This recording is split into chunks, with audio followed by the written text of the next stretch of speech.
Evening, dear sisters and brothers. Welcome to this evening session of Being Heartful Every Day. Today is the day 382, and we continue week 55 with the theme of commitment, a quality that quietly shapes our spiritual life from within. Commitment, in its truest sense, is a response to the call of the heart, a response to the presence of beloved. And it is a silent pact we make with ourselves and with the source that I will continue to walk no matter what. There is no scoreboard, and what counts is our presence, our willingness to return, and our humility to begin again, day after day, breath after breath. Real commitment arises when the inner and the outer begins to align. It is no longer about what we are supposed to do. It is about what we feel right in the core of our being. We meditate not out of discipline, but out of longing.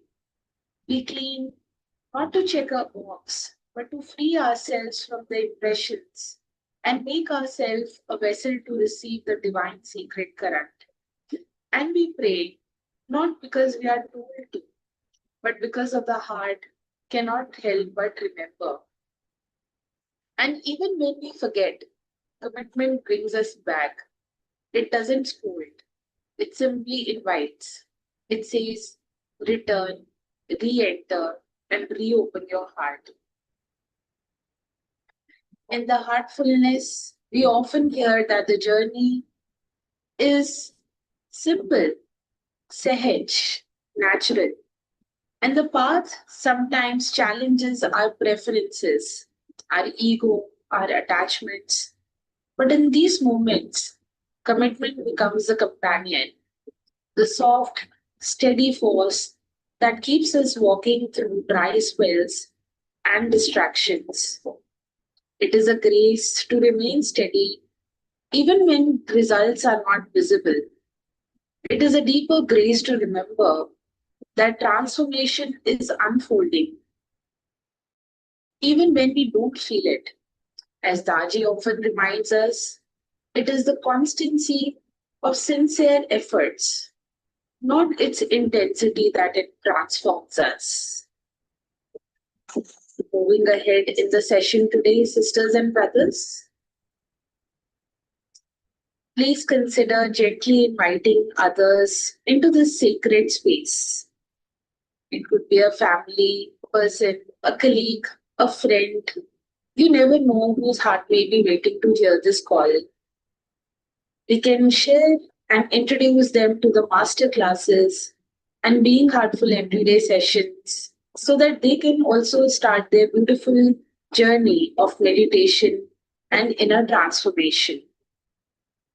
And tonight we come back full circle to the wisdom that has been guiding us in these last days. Taji's profound insights from the article Failure to Attain the Next Stage and Failure to Retain a Stage. We will revisit this piece not because we don't understand in the first place, but because true understanding deepens with repetition. Just as commitment thrives through steady return, so does realization blossom through quiet reading. So we will revisit the article again today by Dachi.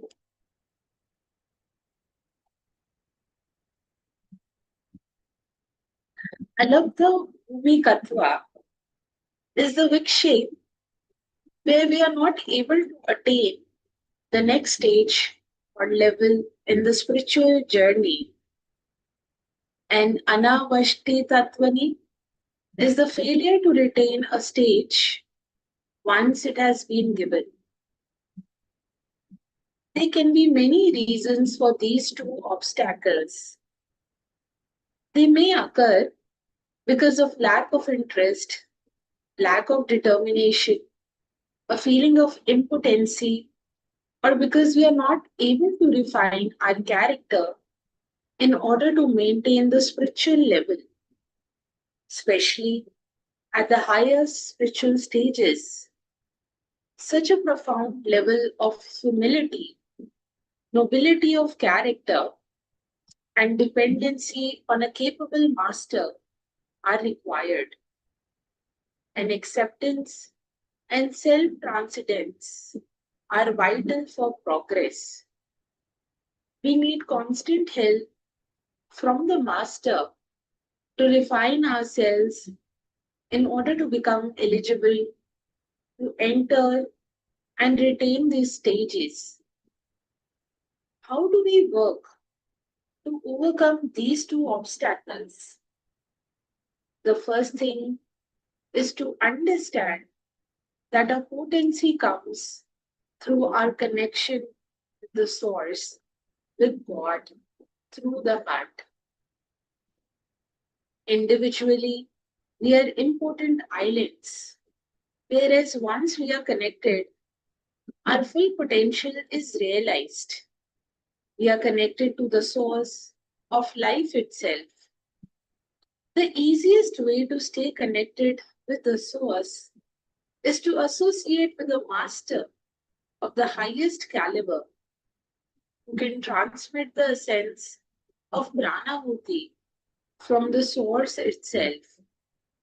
The spiritual journey is only a way to expose more and more of that connection by uncovering the layers that keep us separate.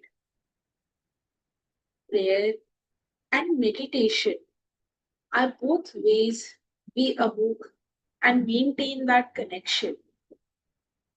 The easiest way to stay connected with the source is to associate with the master of the highest caliber who can transmit the sense of pranahuti from the source itself. The second thing is to understand that spiritual progress is not linear. It proceeds with a natural rise and fall. At each stage of the journey, that is, at each chakra, point, or not, there is a sequence of experiences which is beautifully explained by Ramachandra in his books, Words Infinity and Voice Real. On entering into every successive want, there is a slight feeling of heaviness in the mind, on account of which people often discontinue the practice. But if we take into consideration that every attack of illness is followed by the restoration of good health, we will be better encouraged to attempt a crossing of the bonds. After this heaviness comes a peculiar state, awakening within the mind, a consciousness of the divine force pervading all over. Next, as we become more attuned to the new stage, we experience a divine state prevailing everywhere and everything absorbed in its remembrance. But this does not last. As we merge more and more with the new stage, there is neither feeling of the divine force nor that of remembrance, but only a feeling of negation. Eventually, everything is gone. No impression upon the heart, not even that of existence. Dear sisters and brothers, let's take a few quiet moments to allow the wisdom of these words to settle into our subtle layers of our being.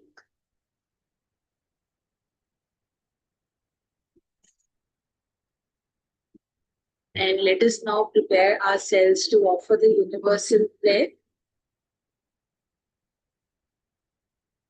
सभी भाई बहन प्रेम और भक्ति से भर रही हैं और उनमें सच्ची श्रद्धा दृढ़ होती जा रही है. All brothers and sisters are being filled with love and devotion, and real faith is growing stronger in them.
May our efforts be aligned with love.